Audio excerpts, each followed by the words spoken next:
처음 배우게 되면은 matter 물질에 대해서 처음에 공부를 하게 돼요. 물질 부분에서 matter 부분에서 우리가 공부해야 될 부분이 그 물질의 상태에 대해서 공부를 하고요. 그 다음에 물질의 어떤 성질, 프로퍼티에 대해서 공부를 합니다. 그 다음에 물질의 상태에서는 물질의 상태가 변화를 하거든요.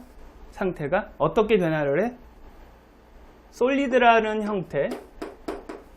그 다음에 이 솔리드가 뭐야? 고체지, 고체? 응? 고체잖아? 솔리드가 어떻게 돼?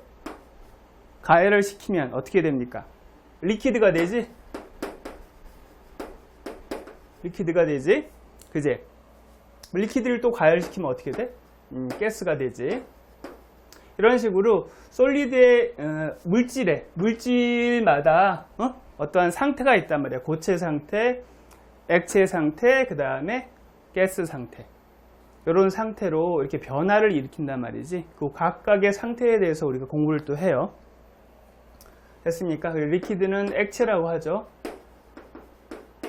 이 강좌 공부하는 사람은 영어는 다 기본적으로 하니까 여러분들 이게 무슨 말인지는 한글로 안 써도 알겠죠? 그래서 이거는 기체라고 하죠, 우리가. 됐습니까?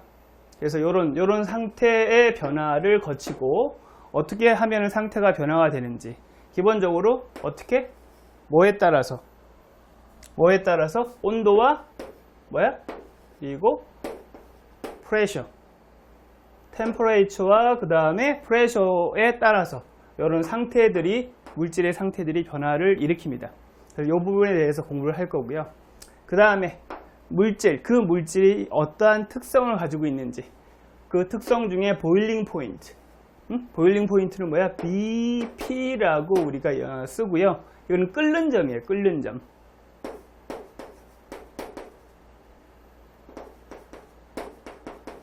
점. 끓는 온도라고 생각하면 돼요. 끓는 점을 우리가 끓는 온도라고 생각하면 돼요. 그 물질이 끓어오르는, 그 물질이 기체로 되는 온도.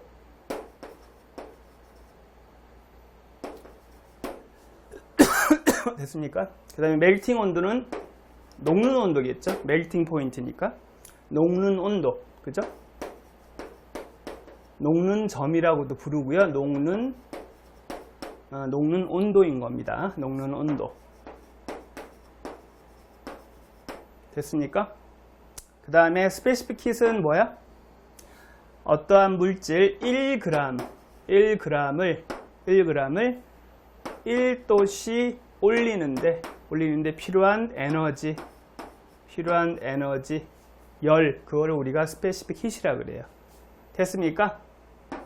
그럼 어떠한 물질 1g을 1도씩 올리는데 필요한 그 에너지, 그 열을 갖다가 우리가 스페시픽 hit이라 그래요.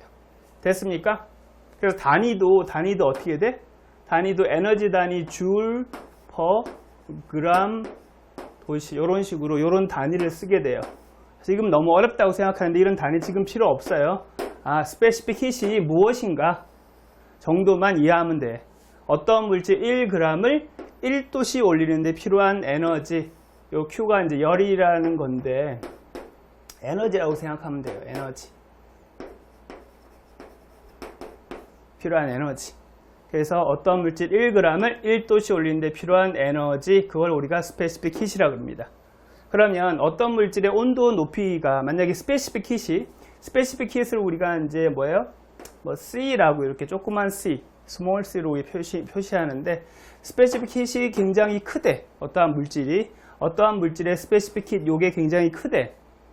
그러면 이 물질은 온도 높이기가 어려워, 쉬워? 스페시픽 hit이 높다는 얘기는 1g, 그 물질 1g을 1도씩 높이는데 필요한 에너지가 많이 든다는 얘기잖아. 이게 높다는 얘기는. 그지? 에너지가 많이 들여. 1도씩 높이는데 어떤 물질 1g을 1도씩 높이는데 에너지가 많이 들어가. 그 온도 높이기가 어렵다는 얘기잖아. 에너지가 많이 들어가니까 많은 에너지를 줘야지 온도가 1도씩 조금 올라가는 거니까. 그래서 스페시픽 hit이 높으면 어떻게 돼? 온도 높이기가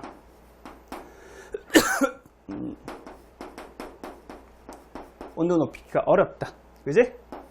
온도 높이가 어렵다 이런 얘기고요. 스페시픽 힛이 작다라는 얘기는 뭐야? 조금만 에너지. 스페시픽 힛이 작다라는 얘기는 에너지가 작다라는 얘기 있잖아. 1g 1도 조리는데 필요한 에너지가 작다라는 얘기니까 조금만 에너지를 줘도 온도를 높일 수 있으니까 뭐야? 온도 높이기가 쉽다라는 얘기입니다. 온도 높이기가 쉽다라는 얘기. 됐습니까? 그래서 이 정도 이해하면 돼요. 스페시픽 힛에 대해서는. 그래서 자세히 물론 들어가서 설명을 할 거예요.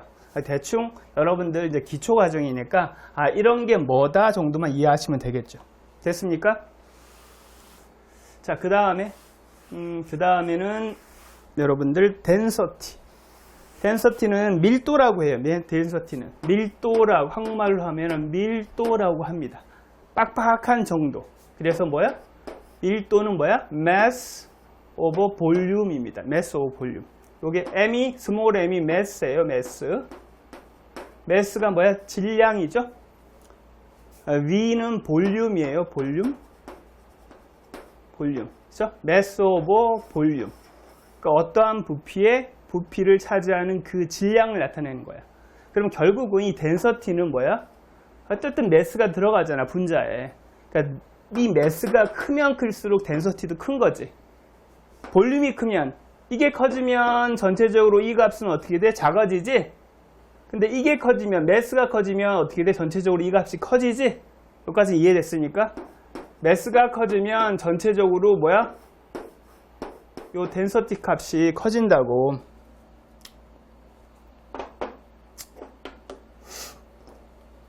mass가 커지면, 이 mass가 커지면 전체적인 이 덴서티 값이 어떻게 돼? 요걸 덴서티라고 하면 이 전체적인 덴서티 값이 어떻게 커진다고. mass가 커지면. 요 mass가 커지면 뭐야? 전체 덴서티 값은 이렇게 하자. 그러면 요걸 전체 덴서티라고 하자. 그러면 여기서 mass가 커지면 어떻게 돼? mass가 커지면 전체 요 덴서티 값도 커진다. 그런데 이 분모인 볼륨이 뭐야? 이게 커지게 되면 전체 요 값은 작아지지? 그래서 덴서티 값은 작아진다. 이렇게 생각하면 돼요. 그러면 우리 좀 더 쉽게 생각한다면 그 mass를 덴서티하고 같지는 않지만 비슷하게 생각하면 돼. 비슷하게. 즉 mass가 크다라는 얘기는 무겁다는 얘기지. 즉 무거운 거야. 밀도가 크다는 얘기는 결국은 무겁다라는 얘기로 이해하시면 돼요. 밀도가 크면 가라앉는다. 무거우니까. 아시겠습니까? 그 정도 여러분들 이해하시면 돼요. 됐죠? 자, 다음.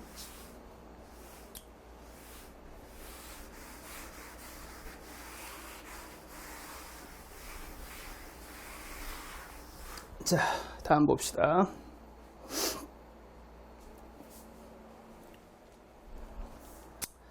자, 다음.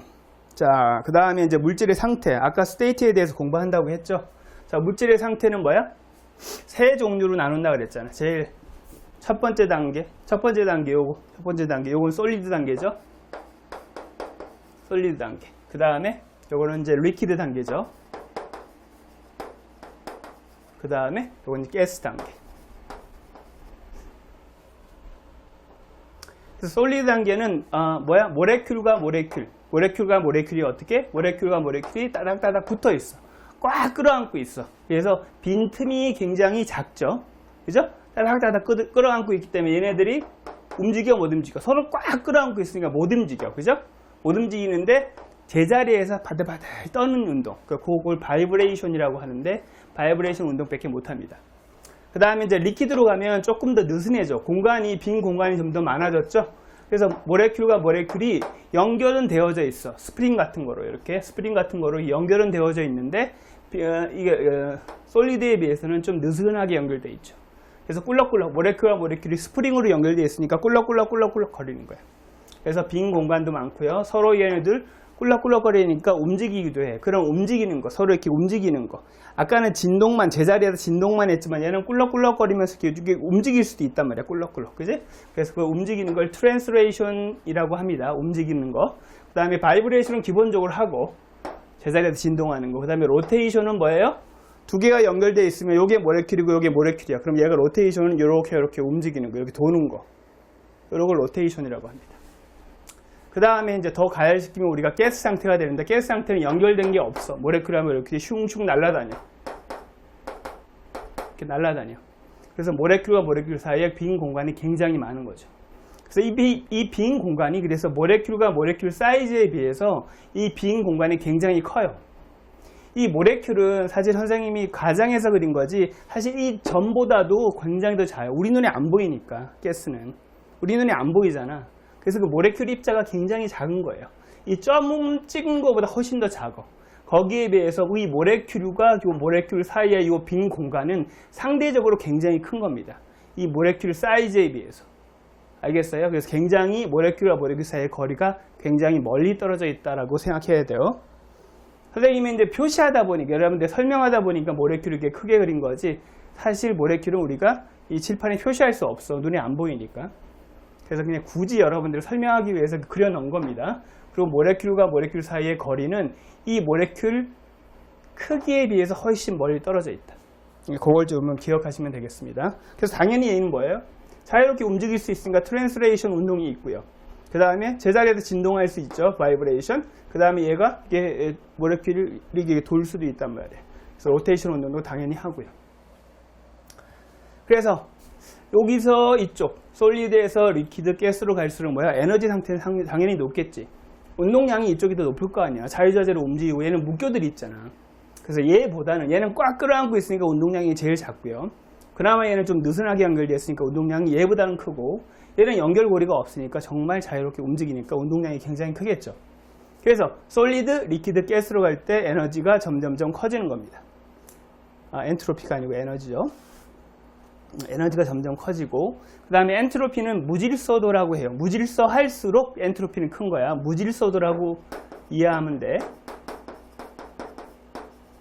무질서 할수록 엔트로피는 큰 거야. 엔트로피가 무질서야. 무질서도. 얼마나 무질서하냐, 그 정도를 나타내는 거야. 그럼 어떤 게 더 무질서하니? 얘가 제일 무질서하지. 지 멋대로 묶여있지 않으니까, 지 멋대로 돌아다니니까. 얘보다는 얘가 작고, 얘보다는 얘가 훨씬 더 작죠. 질서적 정연하게 얘는 묶여져 있으니까. 알겠습니까? 그래서 엔트로피가 이렇게 갈수록 엔트로피는 증가하는 겁니다. 그 다음에 볼륨은 당연히 증가하겠죠.